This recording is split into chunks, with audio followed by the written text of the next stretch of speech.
The functions that we add to our calculator are found under the Info drop-down menu, Immediate Mode, CAS Variables. Here we will click on Finite Math. The free and light do not have finance options, so what we have done is add these four functions to our calculator. Shown over here in our calculator is the simple interest formula and the compound interest formula, which we have already added. We will now add the last two. Double click on loan, shift click, right click, copy, go over to our calculator, Control V, press enter. Do the same process for IRA. Double click, IRA, shift click, right click to copy, move over to our calculator, Control V, press enter. Looking at our calculator, we can see that these formulas are quite complex. We will use Onenote to discuss these formulas and their applications. One last thing, let's press the var command, the CAS button, hit the program button, and we see that we have compound interest, IRA, loan, and simple interest all added to our calculator. This lesson is on the present value of an annuity. Here we have the formula shown and a brief definition.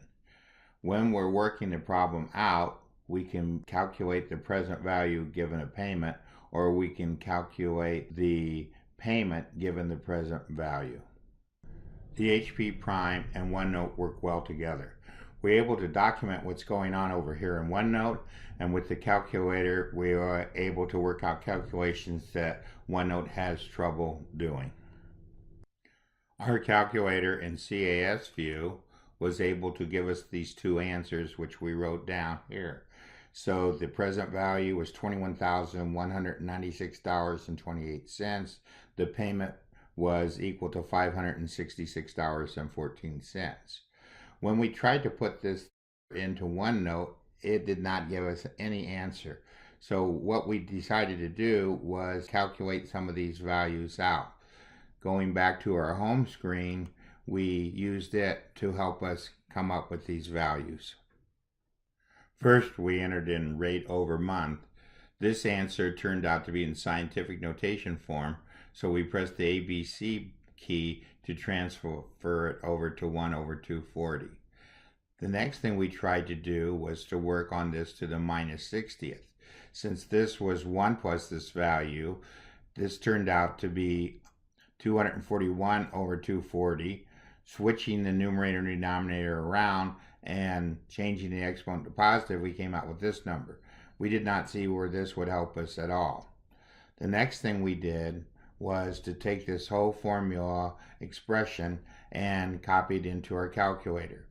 The dots and times turned out to be an invalid character, so we added them to be an asterisk, pressed the equal sign, and ended up with this answer. This was able to be put into the Onenote with the math key, but it gave us this answer here, which wasn't useful. One other thing we should point out, pressing the ABC key translates this over to this improper fraction, and pressing it again translates it to the mixed number, again to the decimal equivalent, and again to the improper fraction. Notice that this fraction here is not the same as this fraction here. The one problem with our calculator is that when you get a decimal answer, it is only accurate to so many digits. So it takes those digits and converts them to a fraction. So this is not a true answer in the fractional form. Let us return to our CAS view and take a look at these two answers that we got.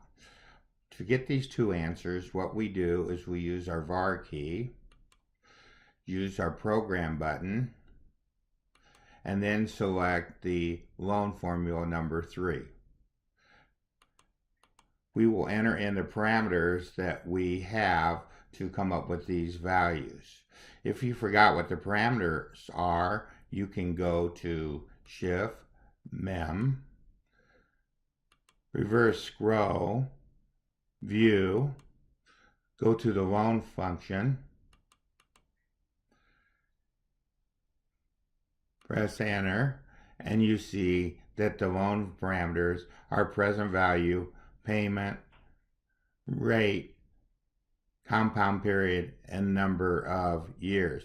You could also edit the formula here. Since these were typed in the immediate mode, the program editor does not work. We'll escape out of here and escape out of here. So this is where we come up with the parameters.